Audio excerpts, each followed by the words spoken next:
Bismillahirrahmanirrahim. Rabbi syrah li sadri wa yassir li amri wahlul 'uqdatam min lisani yafqahu qawli. Assalamualaikum warahmatullahi wabarakatuh. Alhamdulillahilladzi ja'ala Ramadan syahrul karamah wa farada 'alal muslimina siyamah. Wassalatu wassalamu ala man sanna lahum qiyamah. Sayyidina Muhammadir Rasulil Hidayah war Rahmah wa ala alihi wa ashabihi wa tabi'ina lahum bi ihsanin ila yaumil qiyamah. Amma ba'du. Allah Subhanahu wa taala berfirman dalam surah Al-Qadar ayat 1 sampai 5.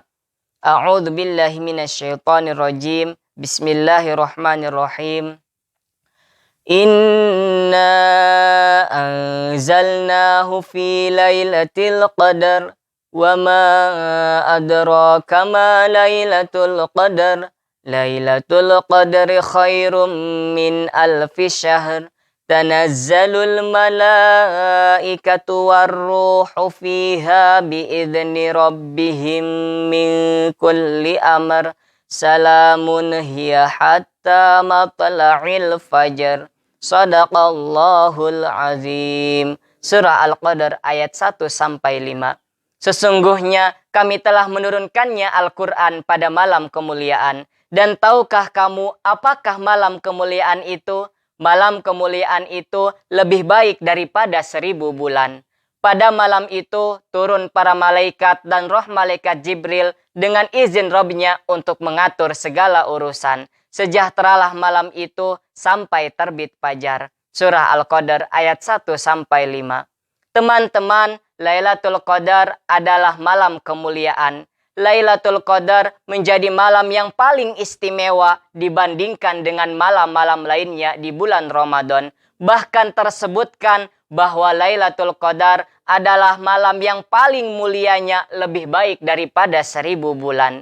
Selain itu, malam Lailatul Qadar disebut juga dengan malam penetapan takdir. Karena pada malam itu, semua takdir dari Allah Subhanahu wa ta'ala yang berupa rezeki, maut, jodoh, dan lain sebagainya untuk 1 tahun ke depan akan ditetapkan oleh Allah Subhanahu wa ta'ala dan ditulis oleh para malaikat. Menurut Ibnu Katsir, takdir bisa saja diubah oleh Allah Subhanahu wa ta'ala, semua tergantung kehendaknya. Namun, tidakkah terpikir di benak kita masing-masing kapan Lailatul Qadar itu tiba? Memang sejatinya Allah Subhanahu wa ta'ala merahasiakan keberadaannya. Namun, Rasulullah Sallallahu Alaihi Wasallam telah memberikan petunjuk kepada kita dalam sebuah hadis. Taharru Lailatul Qadri fil witri minal ashril awakhir min Ramadan. Carilah oleh kalian Lailatul Qadar pada malam-malam ganjil di 10 hari terakhir Ramadan. Hadis riwayat Al-Bukhari dan Muslim. Timbul pertanyaan kembali, mengapa Allah Subhanahu wa ta'ala merahasiakan keberadaan Lailatul Qadar? Menurut Imam An-Nasafi, Allah Subhanahu wa ta'ala merahasiakan keberadaannya karena agar umat muslim bersungguh-sungguh dalam beribadah di seluruh malam Ramadan. Dalam riwayat lain disebutkan bahwa man kana mutaharriha falyataharraha fi lailati sab'in wa isyrina. Hadis riwayat Ahmad. Barang siapa mencarinya, hendaknya ia mencarinya di malam ke-27. Hadis riwayat Ahmad. Teman-teman, dalam rangka meraih malam keutamaan Lailatul Qadar, sekiranya ada beberapa amalan yang bisa kita lakukan.